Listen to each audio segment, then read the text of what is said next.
that. And what you saw with our forces is running towards the problem. We created a solution. We believe it was a success. Just one other follow-up. Sure. Did anyone at the Pentagon research summer Mediterranean sea conditions before embarking on this project? There's a sense that you were taken completely by surprise, and in fact, the JLOTS is completely unsuitable for the conditions off the coast of Gaza. So we are a planning organization. We have folks all around the world that operate within the Eastern Med at any given time. Of course, we are aware of the sea conditions within the Eastern Mediterranean. We are not shying away from the fact that there have been higher sea states that have at times disrupted delivery of aid and have made it harder to get aid in. But I would say to you, and on some of these questions, to do nothing would have been a failure. To be part of a solution, that's success. And that's what you saw with our personnel delivering that aid into Gaza. Well, there's been inquiry now as to where this $230 million of taxpayer money actually went and whether it was worth it and the decision-making process behind it. I think it was worth feeding people who needed it most. Yeah. All right. Aaron, and then I'm coming over here. Just kind of a follow-up. Sure. How many days has the pier been functioning, like getting aid off the pier onto land? I believe it was a total of 20 days since it was anchored on in mid-May. That it's taken food off of the pier and delivered it onto shore, 20 days total. Mm-hmm.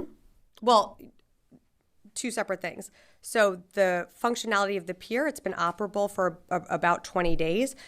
You have to remember that aid started to move when we moved the pier back into a few weeks ago back to Ashdod. There were those contracted drivers that started moving aid out of the marshalling area into distribution centers because the marshalling area was essentially at capacity. So that was happening while aid was not moving off the pier because there was essentially, it was pretty full, but there wasn't a need to necessarily move aid in at a rapid pace. Great, yes. How does the Department of Defense of the United States see the current security situation in Western Balkans, primarily, and Kosovo and Metohija? In this sense, how the Washington see military cooperation and communication with Serbian authorities about to preserve stability and security partnership and the prospect for improving cooperation? First, I should have said welcome. I believe we have some folks joining us from abroad. And I'm sorry, I didn't catch your name. Marko Ivastanjuk, Serbia. Okay, thank you, and thank you for joining us today. So, look, we acknowledge that our two countries, there's been increased mill-to-mill cooperation and are on track for over 100 military-to-military events in 2024. That's a nearly 25% increase from last year, and that includes bilateral training, multilateral exercises like Platinum Wolf that I think you've covered, and high-level visits between both nations.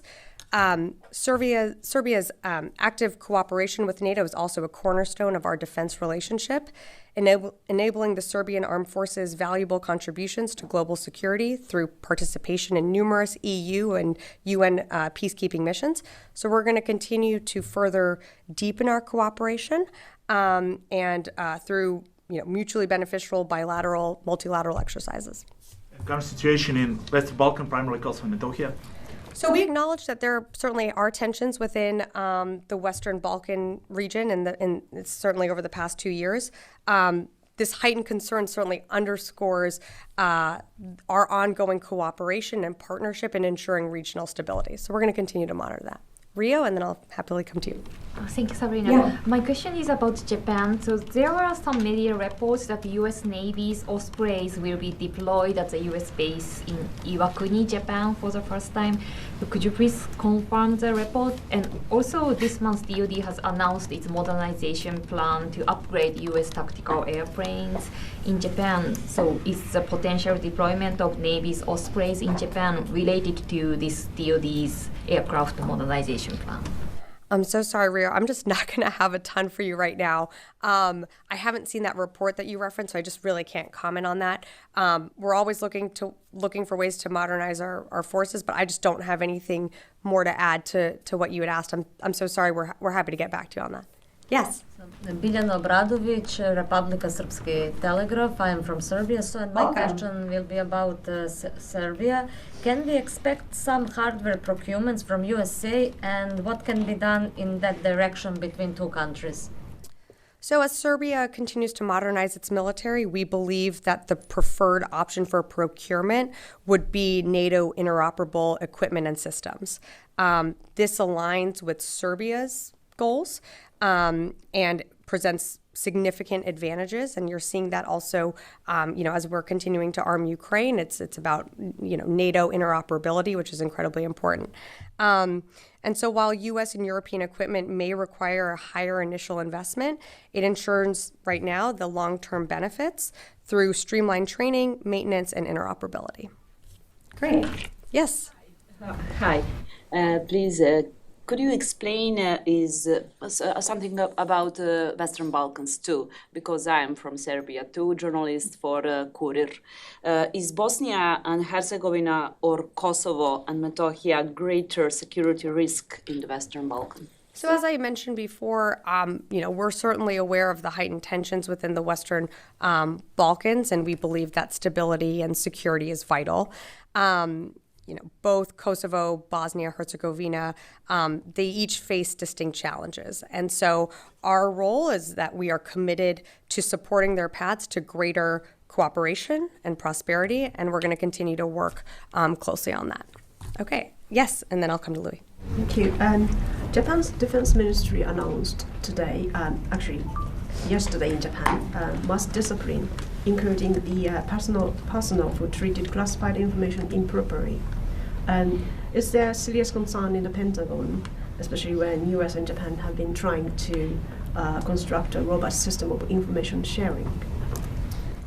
Look, I'd refer you to Japan to speak more to, the security measures that they are taking. I saw that report as well. We have confidence in our relationship with the Japanese government and our militaries. I'd refer you to them to speak more to how they are enhancing their security measures. But as you saw, we have had and continue to have great engagements. And I'll just leave it at that. Yeah. Louis, and then I'll come in the back. Thank you. I have two questions.